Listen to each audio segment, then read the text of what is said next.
Quick one. Last video hit over 100 comments, which is absolutely mind-blowing for this channel. Let's try that again for this video.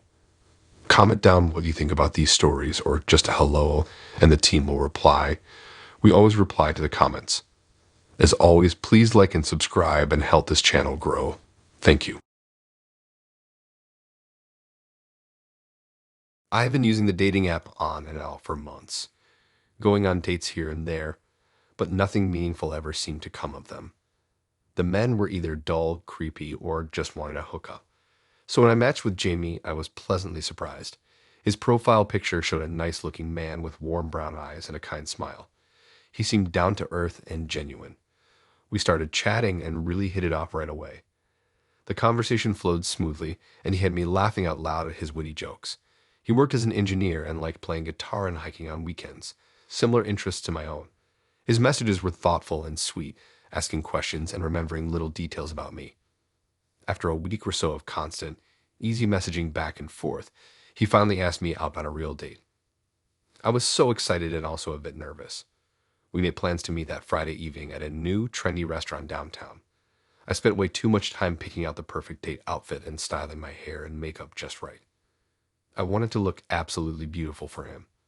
When I arrived at the restaurant and saw Jamie waiting there for me, my stomach did a little flip.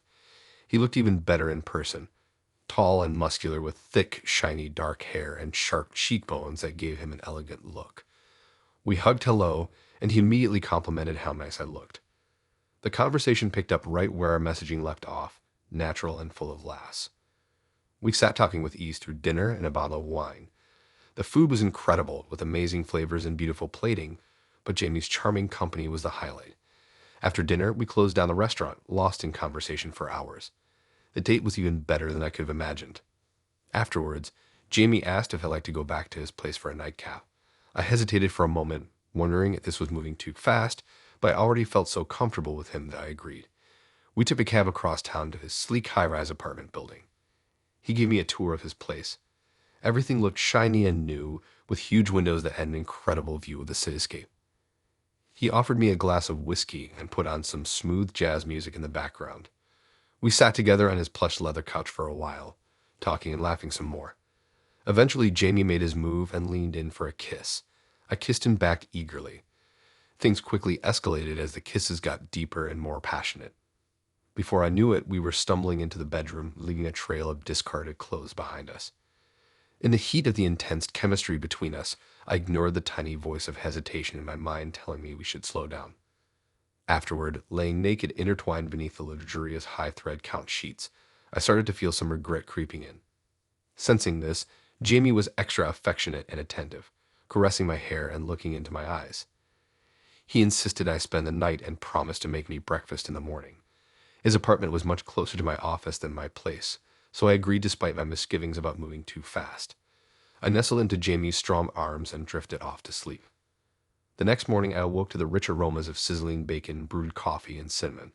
I slipped on Jamie's dress shirt from the night before and padded barefoot to the shiny granite and stainless steel kitchen. Jamie had prepared an impressive breakfast spread, flaky croissants, fluffy scrambled eggs, fresh fruit. We ate together at the counter, chatting casually about our week ahead before he had to leave for an early work meeting. Jamie told me to take my time leaving and lock up when I was done. After he left, I decided to snoop around his apartment a little bit, following some strange instinct. I'm not sure what compelled me to pry, but I started digging through the drawers and closets in his home office. Finding nothing of interest besides work files and manuals, I headed to the living room. It looked innocuous enough, just a gray leather sofa, glass coffee table, and massive flat-screen TV mounted on the wall. As I studied the living room, my gaze landed on a tiny hole near the ceiling in the corner. Strange. What could that be? I dragged over a bar stool to stand on so I could inspect it up close. My heart sank when I realized it was a pinhole camera lens. Hand shaking, I frantically scoured the rest of the room. I discovered another hidden camera pointing directly at the couch and one more angled at the front door. A feeling of panic and nausea washed over me. Had Jamie been filming us this entire time without my knowledge? The thought of him recording me, spying on me in his home while I was unaware, made me feel violated and afraid. I stumbled off the stool, vision blurring with tears.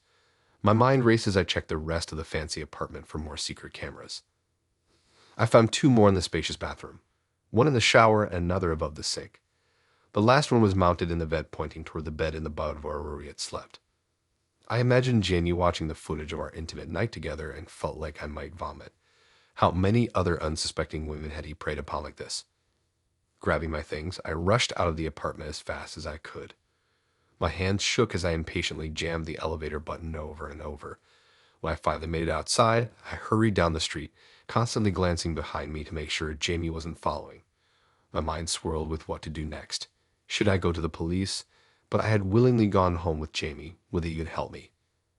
Unsure where else to turn, I immediately contacted the dating app company and reported Jamie and what had transpired. They removed his profile, but said there was nothing further they could do without tangible proof of wrongdoing. Furious and disgusted, I deleted my account with them. How could I ever trust someone from that app again after this nightmare?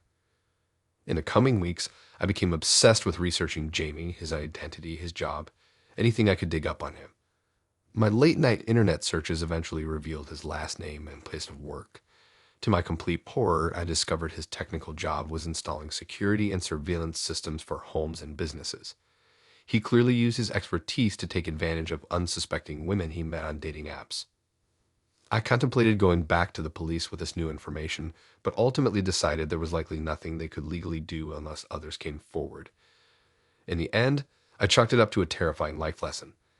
Now when I eventually try dating apps again, I will be much more cautious. I only meet men in public places first and get to know them before going to their home, but I still check for hidden cameras everywhere out of paranoia.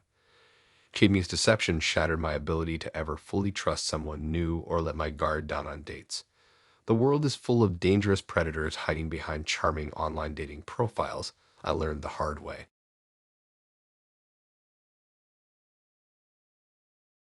I was so excited when the popular rapper messaged me on Instagram last week.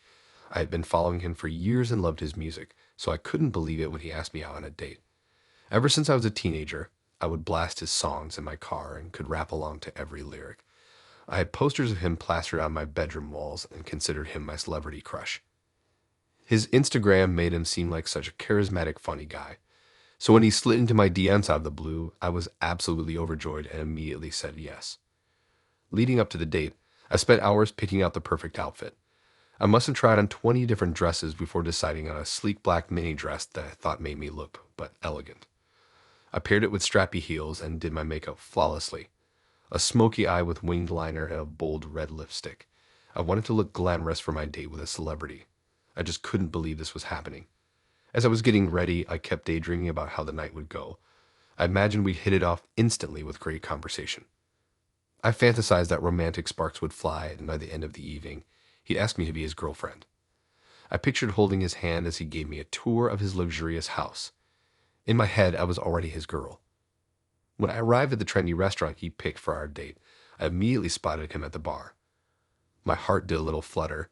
He was even more handsome in person than in photos. I shyly walked up to say hi, and he greeted me with a kiss on the cheek. We were quickly seated by the hostess at a quiet table, and I had noticed people looking our way and whispering. It felt surreal to be out on a date with a celebrity. However, as soon as we began talking, I started to feel uneasy. He came across as very cocky, immediately dominating the conversation. All he could talk about was himself, name-dropping celebrities he knew, bragging about his cars and mansions, and describing all the wild parties he threw. I tried asking thoughtful questions about his creative process and musical inspirations, but he had zero interest in discussing that. The conversation got more cringeworthy when he took out his phone to proudly show me all of the female fans throwing themselves at him online. They were sending him selfies and telling him how badly they wanted to hook up. He was treating their messages like trophies for me to admire. I fake laughed along, while feeling totally disgusted inside that he was showing me something so vulgar and inappropriate on a first date. I gently tried to change topics, but he kept steering it back to how hot he was and how lucky I was to be having dinner with him. I realized very quickly that this man was completely self-obsessed. Things went from bad to worse when he suddenly grabbed me across the table to aggressively kiss me, with zero warning or consent. I was caught so off guard that I shoved my chair back in surprise. My cheeks flushed bright red with embarrassment as I noticed people at surrounding tables had seen what happened and were whispering about the awkward interaction. I felt totally violated that he would try something so forward and physical when we literally just met an hour earlier. It confirmed my worst fears that he saw me as an object and just assumed I'd be intimate with him because of his fame. For the rest of the meal, he kept insisting I loosen up and let my guard down by having more drinks. He made crude undertones about skipping dessert and getting out of there. When he got up to use the restroom, I seriously considered asking a waiter for my check and making a quick exit. But I didn't want to cause a scene or draw any more unwanted attention. So I decided to stay but shut down any notion of taking him home or continuing the date elsewhere. However, when he returned to the table, he was right back to whispering about finding someplace private to become better acquainted. I was completely blindsided when he suggested I should join him on his upcoming tour. He arrogantly assumed that we clearly had a connection worth pursuing after a single disastrous date. He bragged about flying around on his private jet and said I could see the world with him if I wanted to take him up on the offer. I had to stop myself from spitting out my wine in shock. The entire proposal made me so uncomfortable considering his inappropriate behavior all night. There was absolutely no way I'd ever travel anywhere alone with this man I barely knew, especially now that I could see he was nothing like the charming, down-to-earth guy I'd imagined based on his Instagram persona. By the time we had finished our dinner, I was more than ready to leave.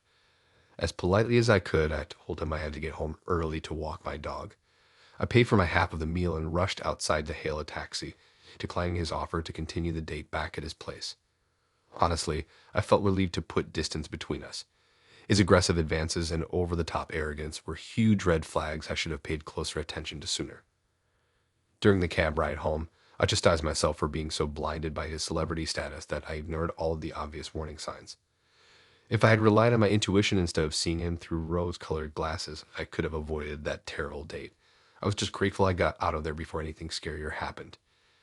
It was definitely a wake-up call to be more selective about who I agree to meet, no matter how famous or appealing their curated social media presence is. From now on, I'll take the time to really get to know someone first before leaping into a rushed first date. It's just not worth putting myself in an uncomfortable or potentially dangerous situation.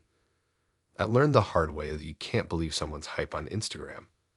People reveal their true selves over time through their actions, not curated posts and profiles. I thought I was so mature and worldly for my age. At 23 years old, I truly believed I was ready for an experienced, sophisticated older man who could expose me to new ideas and ways of thinking. A 53-year-old seemed perfect, old enough to be wise and established, yet still young at heart. When I matched with Mark on the dating app, I was instantly intrigued by his salt and pepper hair and impressive career accomplishments. His bio boasted of adventures across the globe and a life well lived. This was a man who could teach me things, who could elevate me beyond my small hometown existence. I was positively smitten. The morning of our first date, I took extra care getting ready, wanting to look refined and elegant for such a distinguished gentleman. I chose a classic black dress and heels, did my hair and makeup just so.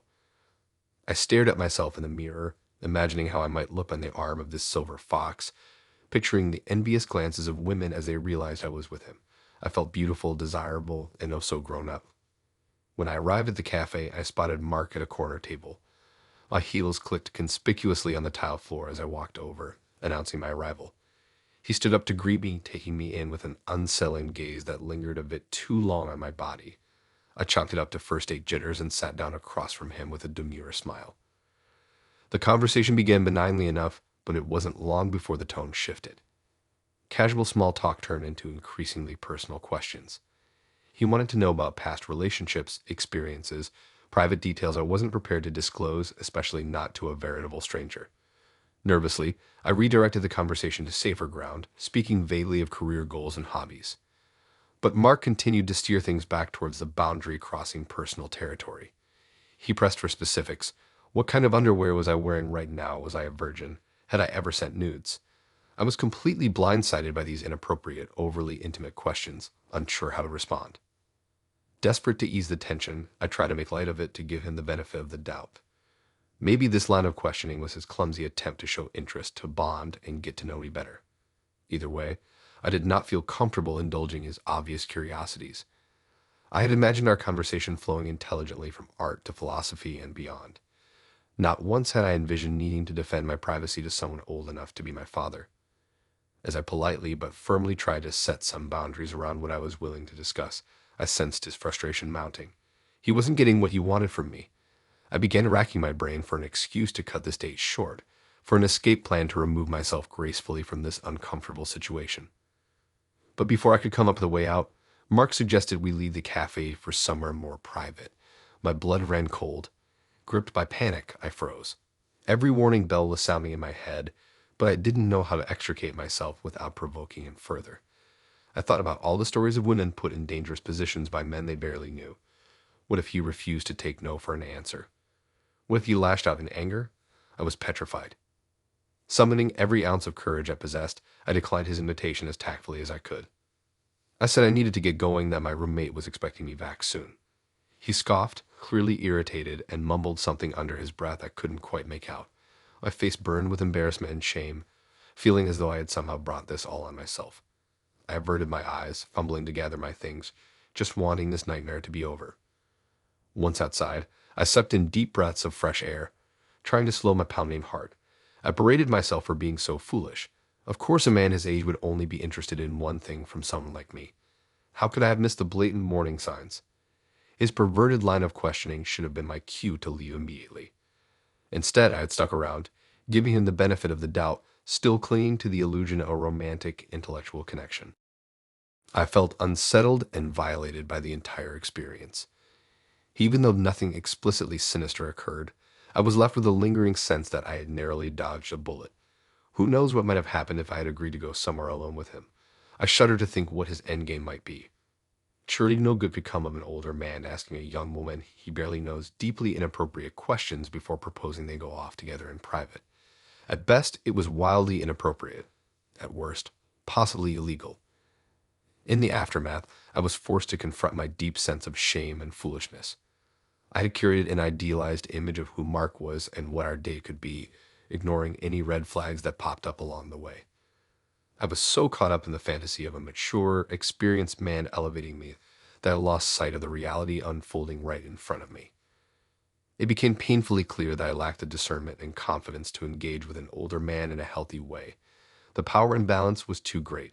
I was too inexperienced to recognize manipulation or deflect inappropriate advances. My eagerness for sophistication and elevated social status had blinded me. I saw now the liability that could be. This experience shook me, but it taught me some hard lessons too.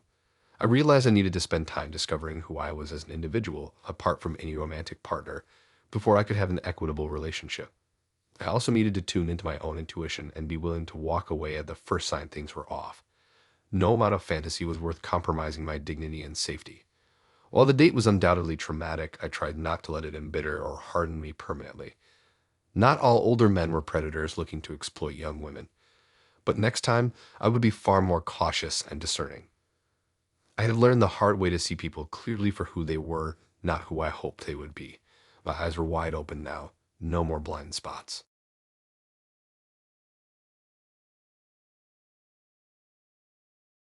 That fateful evening with Desmond remains seared into my memory years later. When his charming message first appeared in my inbox asking me out, I was over the moon. We had been lightly chatting online for a few weeks, and he came across as the total package: handsome, hilarious, and so attentive. I spent hours picking out a classy yet alluring outfit, making sure each curl was perfectly in place, and expertly applying my makeup for what I hoped would be an unforgettable first date. Desmond had selected a lavish restaurant downtown that I had admired but never dreamed I could afford. I gasped audibly when the hostess led us to our intimate table for two, adorned with flickering candles and a bouquet of red roses. As Desmond grinningly pulled out my chair for me, I felt like royalty. I settled in and smoothed my napkin over my lap, already thoroughly impressed by his chivalrous gestures. Our conversation flowed effortlessly through the exquisite four-course meal. We opened up about our tight-knit families, favorite hobbies, most embarrassing childhood moments, and big dreams for the future. Desmond was fully engaged, maintaining unwavering eye contact and asking thoughtful follow-up questions that showed he truly cared about getting to know the real me. I found myself leaning in closer as the evening went on, completely enraptured by his sparkling blue eyes and playful laugh. Everything seemed utterly perfect until the check came at dinner's end. When I instinctively grabbed for my wallet, Desmond waved it away and insisted on paying since he had initiated our date. As he reached for his wallet, he casually remarked, "You have all your papers in order, right? Visa, green card, everything." I awkwardly laughed at first, assuming he must be joking around. But his expression remained serious as he sternly followed up. "No, really? You're here totally legally, right? I want to make sure so there's no trouble for me dating an illegal immigrant." My stomach dropped and I froze up momentarily, unsure how to respond. I stammered that I was born in the U.S., that I was a full citizen with every right to be here. But Desmond narrowed his eyes, evidently unconvinced. He peppered me with increasingly aggressive questions, demanding to personally see documentation proving my status. In that instant, white-hot outrage coursed through my veins. I wanted to make a scene and scream at him for being such a racist, ignorant bigot. But I stopped myself, gathered my purse, and strode out of the restaurant without another word. I refused to cause a dramatic confrontation or give Desmond the twisted satisfaction of getting under my skin. Once outside, I burst into tears and had to sit on the curb to regain my composure before heading home. I was utterly mortified and shaken that someone I had put my complete trust in could secretly harbor such vile prejudices. What initially felt like an enchanting romantic date had devolved into one of the most degrading, dehumanizing experiences of my life solely because of my ethnic background.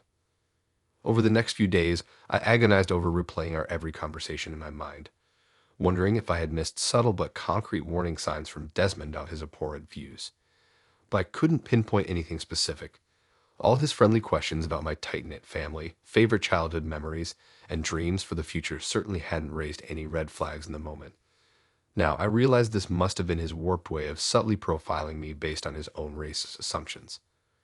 The more I ruminated about it, the more I began to worry there was just something inherent about me as a minority that seemed to bring out these kinds of prejudices in others. I became haunted by the thought that if a seemingly open-minded, cultured man like Desmond saw me as lesser simply for my background, then perhaps dating would always be a minefield of others judging rather than actually knowing the real me. It took a long time, but I eventually summoned the courage to tentatively start dating again. With each new first date, I had to force myself to go in with a slightly more open heart and resilient spirit. If I picked up on any negativity or microaggressions, I immediately addressed it head on and was willing to promptly end things. I had to mentally prepare myself that not every man would necessarily value me for my character. Gradually, and after some trial and error, I regained faith that there were still many decent, accepting men out there who would see me for more than just my ethnic roots. The pain of that demeaning night with Desmond had faded over time, though it still sparked simmering outrage in me when I looked back on how he had tried to intimidate and shame me simply for being an immigrant. I realized that his behavior said far more about the ugliness in his own mind than it ever could about my inherent worth as a person. These days, I don't waste my precious time or energy on toxic people like Desmond anymore. I focus on surrounding myself with those who uplift me and appreciate me for the person I am inside, not where I happen to be born. I hope Desmond opens his heart and sees the error of his prejudiced ways someday, but if not, I haven't moved on. My self-worth isn't defined by any one person's bigoted views. I'm proud of my roots, and I know there are wonderful, accepting people out there who will value and cherish me.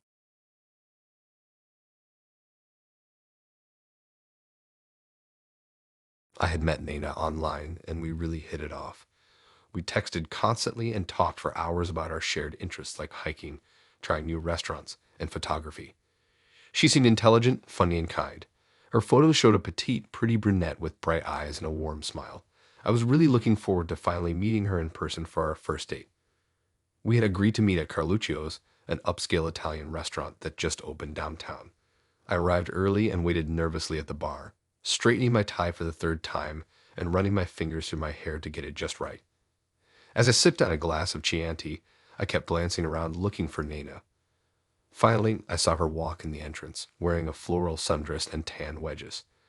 She looked just as cute as her photos with her hair in loose curls around her shoulders. I stood up to greet her, and she gave me a quick hug before the hostess showed us to our table near the back. We settled into the cozy booth across from each other and commented on the dim lighting and the soft Italian music playing. We seemed to pick up right where we left off from our past conversations, quickly launching into discussing our current jobs and funny stories about growing up in the suburbs. Everything was going perfectly as we sipped the red wine and waited for our food. I was really enjoying Nana's company. She was just as bubbly and charming in person. We were deep in conversation about our favorite travel destinations when the waiter interrupted by placing our dishes on the table. As the aroma of garlic, tomatoes, and fresh basil wafted up, Nana said she needed to get comfortable before digging in. I didn't think much of it and started cutting into my chicken parmesan.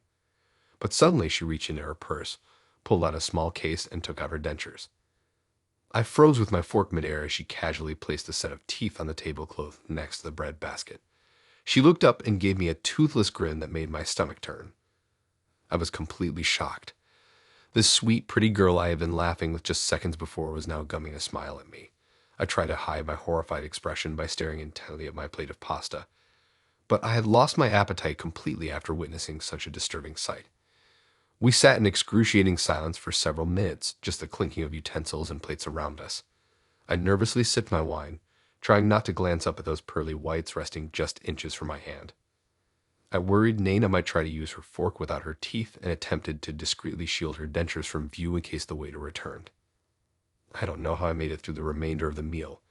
We made painful small talk about the weather as I forcefully twisted pasta around my fork, too anxious to take a single bite. I kept my eyes pinned to my plate, avoiding even a quick glimpse at her naked gums. Finally, when the waiter set the check down, I quickly threw some cash on the table, not even bothering to look at the total.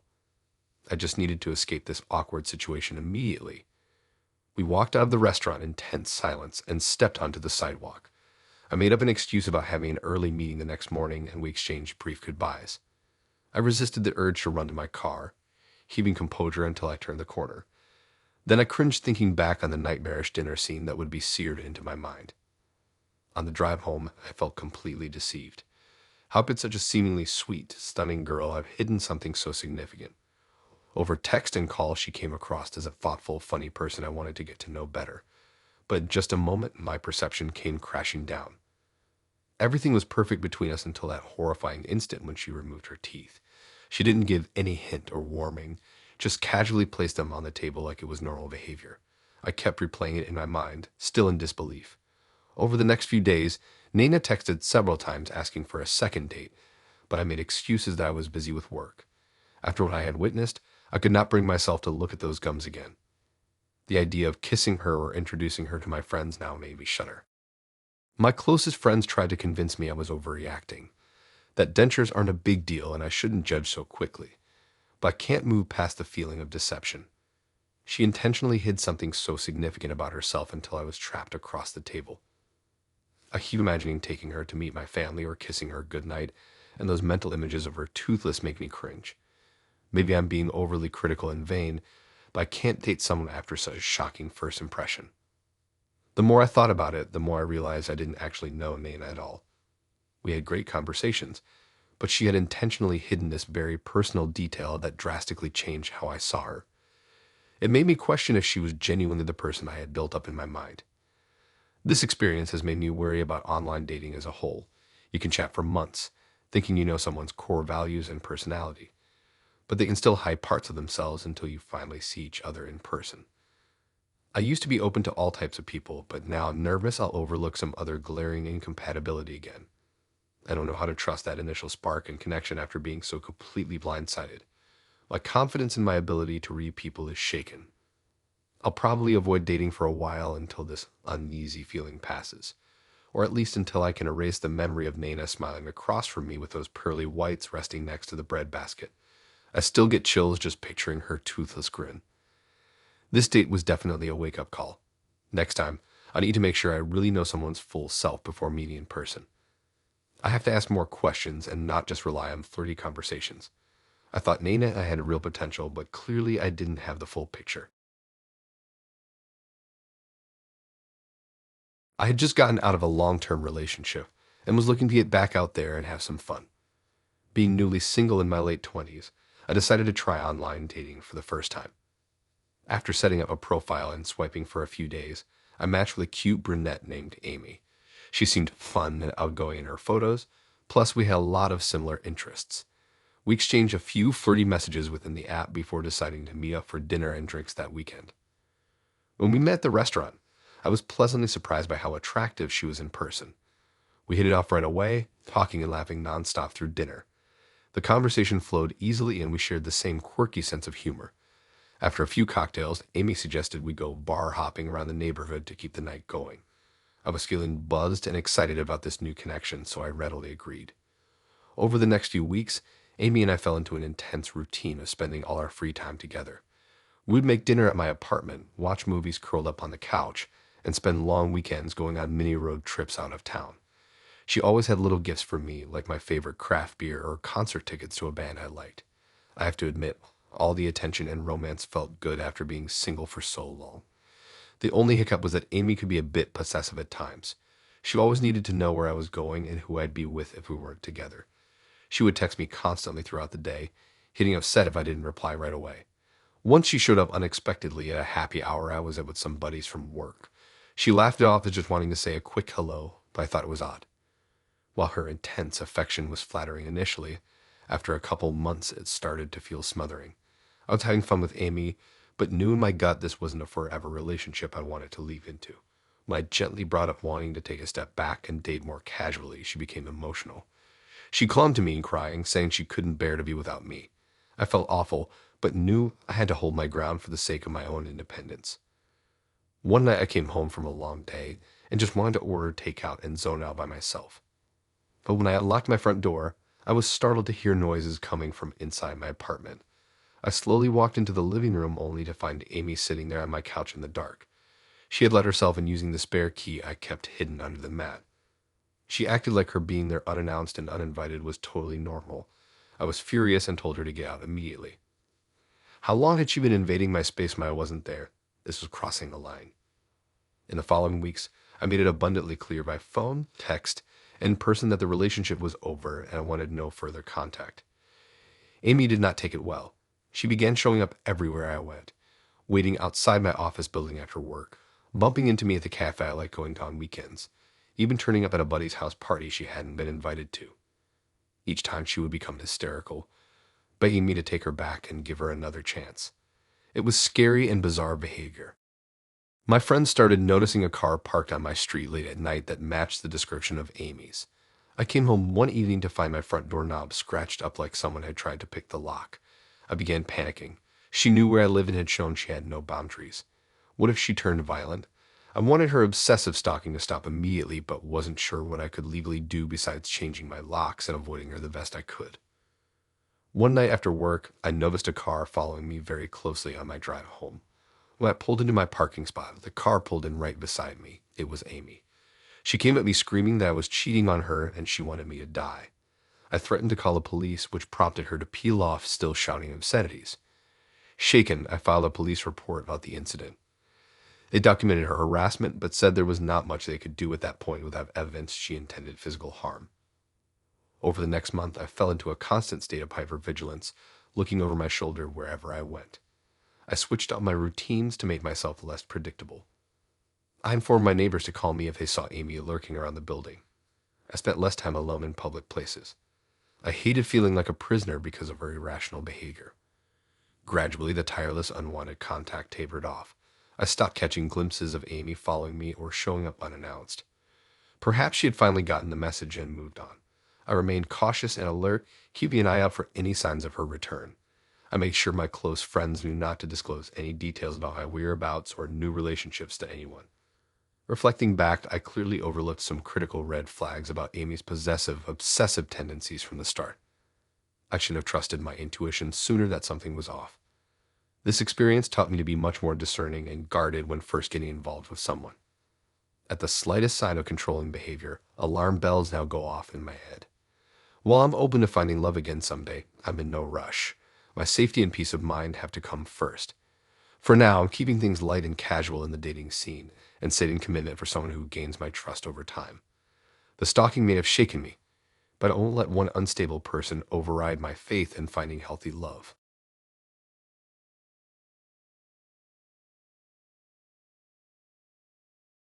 I still vividly remember the day I first met Andy on that dating app months ago. His profile immediately caught my eye. He was tall and handsome in his photos, with a bright, friendly smile that exuded warmth. His bio made him seem witty and outgoing, mentioning his love of live music, craft beers, and weekend hiking trips. We started messaging each other right away and really hit it off. The conversation flowed so smoothly, like we'd known each other for years. He made me laugh out loud with his clever jokes and lighthearted banter about our shared interests. After a week of nonstop energetic messaging, he finally asked me out on an actual date to a trendy new brewery that had just opened downtown. I was thrilled and flattered that this charming, adventurous guy wanted to meet me in person. Our first date was absolutely perfect. We met up at the bustling new brewery on Friday night. I spotted Andy right away at a table. He looked just like his photos, if not even more handsome in real life. He stood up with a big smile and warmly greeted me with a hug. We ended up closing the place down, chatting nonstop for hours about everything under the sun, from our favorite travel destinations to the latest blockbuster movies. Andy was just as funny, easygoing, and passionate in person as he had seemed online. We laughed hysterically, swapping stories about nightmare exes and embarrassing college shenanigans. The time flew by completely effortlessly without a single lull or awkward pause. I left that evening literally floating on air, buzzing with excitement and feeling like I may have just met my soulmate. In the blissful weeks that followed, Andy and I fell into an exciting new relationship. We started seeing each other multiple times a week, even double or triple dates squeezed into a single day. He would take me on romantic picnics in the park, horseback riding out in the countryside, and dancing at lively local clubs late into the night. Each meeting was better than the last. He brought me roses, stuffed animals, mixed CDs of love songs, and other thoughtful little gifts. He remembered all my favorite foods and small quirks, incorporating them into our dates. I felt like the luckiest girl in the world. Andy made me feel so special, like I was the only woman in the universe who mattered to him. I found myself daydreaming about our future together. But after about 2 exhilarating months of romantic bliss, some subtle red flags started to appear that I tried to brush off at first. Andy began acting overly jealous and possessive, even when I wanted to go out for a much-needed girls' night or meet up with out-of-town friends and family. He started insisting on knowing where I was and who I was with at all times, even tracking my location on his phone. When I confronted him about his controlling behavior, he claimed he just loved me so much he didn't want to share me with anyone else because our bond was so deep and intense. He said he just worried about me when I wasn't by his side. I let it go, mistakenly thinking his extreme jealousy was actually a reassuring sign of passion. However, Andy's irrational jealousy rapidly spiraled into something far darker and more ominous. Any night out with friends, even just a casual happy hour with female coworkers, led to Andy angrily accusing me of deliberately trying to hurt him, flirting with other men right in front of him. A fun weekend trip to visit college girlfriends unleashed 2 days of screaming fights over how I was shamelessly parading around single men and obviously wanted to cheat. I started turning down invitations to avoid the inevitable hysterical drama, seeing less and less of my family and friends. When I again tried to gently talk to Andy about his unhealthy, obsessive behavior, he bizarrely insisted I was being absurdly overdramatic and making things up out of boredom or malice. Instead, he began meticulously criticizing my every move, from the way I did my hair to what I chose to watch on TV, making me feel like I was always in the wrong no matter what. I knew in my gut something was very wrong, but I still deeply cared for Andy underneath it all and thought I could help him change for the better if I just loved him enough. The frightening final straw came one rainy evening when I arrived home 45 minutes later than originally planned after drinks with coworkers. Andy was already parked right outside my apartment building, absolutely fuming that I was late getting back. He grabbed my arm so tightly it left painful bruises while screaming that I had obviously been out cheating and sleeping around behind his back. I was terrified. I hardly recognized the manic, raging person in front of me. Shaken, I tried to firmly break things off first thing in the morning after that traumatic night, but Andy refused to accept it, pathetically pleading he couldn't live without me by his side day and night. He started showing up outside my office during his lunch break, asking about worried coworkers where I was and when I'd be back. He loitered menacingly outside my apartment building for hours, aggressively yelling insults and curses whenever he spotted me. I realized Andy wasn't just extremely jealous. He was potentially dangerous and unhinged. He knew exactly where I lived and worked. I felt like I was being stalked 24/7, never knowing where or when he might turn up next. I didn't feel safe going about my daily life anymore. The last straw came early one weekday when I noticed Andy's familiar car following right behind me just minutes after I had left my office for the day. My heart dropped into my stomach. I took random, abrupt turns down side streets, ran red lights, and exceeded the speed limit trying desperately to lose him, but he continued tailing me for over an hour. I finally drove straight to the police station in tears, begging them for help. The officers took a report and helped me file a restraining order against Andy, but that only further enraged him. He left me frightening voicemails vowing no worthless piece of paper would ever keep us apart. That was months ago now, but I still find myself constantly checking over my shoulder wherever I go, jolting at every unexpected sound. Andy ruined any sense of safety or security I used to have. I second guess every new person I meet, every potential date, wary another vindictive and dangerous man hiding his true self beneath an appealing exterior. I had to change my phone number, email, and move to a new apartment in secret, uprooting my entire life just to evade Andy's frightening obsession. Andy still lurks like a shadow in the recesses of my mind, no matter how much time passes. That seemingly charming, passionate man I met online ended up unleashing a living nightmare from which I'm still struggling to awake. I don't know if or when I'll truly feel comfortable opening my heart up to someone new ever again. But for now, I'm just taking things one cautious, uneasy day at a time. It all started so innocently. I downloaded one of those popular dating apps that everyone seems to be using these days, created a simple profile with some photos and basic info about myself, and started aimlessly swiping just to see what would happen. After a string of lackluster conversations that went nowhere, I finally matched with her. Right away from her profile and initial messages, I could tell she was different from the rest. Her bio was witty and genuine, not just a list of cliches like so many others, and she actually asked me thoughtful questions about my interests and hobbies during our introductory chat. I was intrigued and excited by how effortless and natural our online rapport felt right off the bat. After about a week of nonstop messaging back and forth, we decided to exchange phone numbers and make plans for an official first date. I remember feeling surprisingly nervous as the day arrived, like a high school kid picking up his prom date. When she walked in to meet me at the cozy Italian restaurant we had chosen, I immediately knew my instinct about her had been right.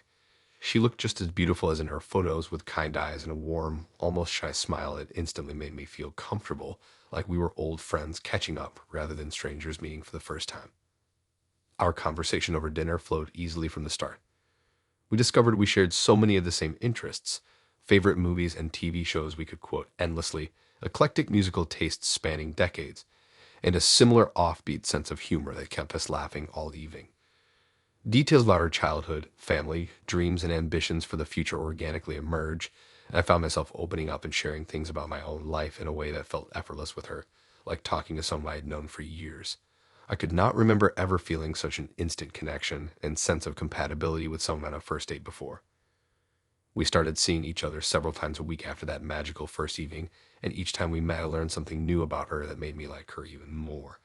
On top of being gorgeous, she was also wit smart, laid back, and adventurous, always up for checking out a new band or hiking to some hidden scenic spot. She was creative and thoughtful. She even brought me small, handmade gifts reflecting inside jokes from our conversations, personal details no one else would have ever noticed or remembered. A month into dating, I knew without a doubt I was falling for her hard. One night, after an amazing home-cooked dinner she had prepared at her place, I casually signed into my email account on my phone as she tidied up the kitchen. A preview of a message suddenly popped up that stopped me cold. It was an alert from my bank informing me of suspicious activity related to my account. I quickly logged all the way into my account, heart sinking as I saw multiple large charges over the past week to a company I didn't recognize. I then checked my social media account activity and noticed posts and messages I absolutely did not write myself, some with locations tagged from places I had never even visited, like restaurants halfway across the country. My heart began to race as I frantically tried to make sense of what was happening. How was this possible? As far as I knew, no one else had access to my financial or social media accounts. No one except. A chilling thought entered my mind that I tried to push away. Her. Over the next few days, more unsettling red flags emerged. Emails disappeared from my inbox before I ever had a chance to open and read them. The passwords to my social media accounts had been changed without my knowledge. Money continued to vanish from my bank account, even though I immediately notified them of the fraudulent use. As much as I desperately wanted to deny it, the pieces of the puzzle were falling into place, painting a painfully clear picture. Somehow, she had managed to obtain all my personal login information and gain access to my online accounts. I felt an enormous sense of violation and betrayal setting in. How could she have done this to me after I had trusted her and opened up to her like no one I had ever dated before? Our next scheduled date night, I cautiously decided to broach the subject face to face to gauge her reaction. She seemed completely bewildered by my questions. eyes wide with what appeared to be genuine confusion as she fervently denied any knowledge of or involvement with the hacking I had uncovered. But even as the words came out, her tone sounded increasingly hollow, uncertain. I stared searchingly into those kind eyes that had so enchanted me before, now seeing what I feared was a cold duplicity lurking behind them. I ended our relationship on the spot that night, overcome with anger and hurt. She pleaded with me not to go, bound she cared about me and would never in a million years do anything to compromise my privacy or finances like I had accused. But the damage was already done. I had let my guard down, given her the most intimate details of my personal life, and she had seemingly used it all to take advantage of me. I left her apartment in tears, ignoring her desperate attempts to call and text me in the days that followed. In the months since that painful split, I have slowly tried to pick up the pieces and rebuild the boundaries she knocked down. I painstakingly reset all passwords for my email, social media, and financial accounts, changed security settings to maximum levels, and regained control of my online presence. My bank, credit card companies, and friends helped identify and reverse all the unauthorized charges and posts made in my name. My closest friends and family rallied around me and I finally confessed the whole sordid story of what had transpired. Their compassion and support got me through some very dark times after it all went down. I find myself extremely wary now of ever letting anyone new get too close. That kind, beautiful wound I fell so hard and fast for seemingly turned out to be someone I didn't truly know at all in the end. My friends all encouraged me to get back out there, to not let one bad experience ruin what could be my chance at finding love if I open myself up again. But I can't seem to shake the lingering paranoia, the feeling that everyone is secretly hiding dark intentions and impulses behind their smiling faces. She completely destroyed my ability to be vulnerable and trust freely like I used to. The scars from her intricate web of lies and betrayal still ache, make me want to armor up and shut down. I don't know whenever I'll work up the courage to ever fully take another chance on online dating again. For now, I find myself instinctively keeping even new acquaintances at a cautious arm's length, constantly on guard to protect myself from getting duped once more, unsure if I'll ever be able to fully let that wall down and open my heart again the way I did with her. Thanks for listening in. If you like these stories and want to hear more, then please subscribe and like and support this new channel. We have more stories for you to listen to.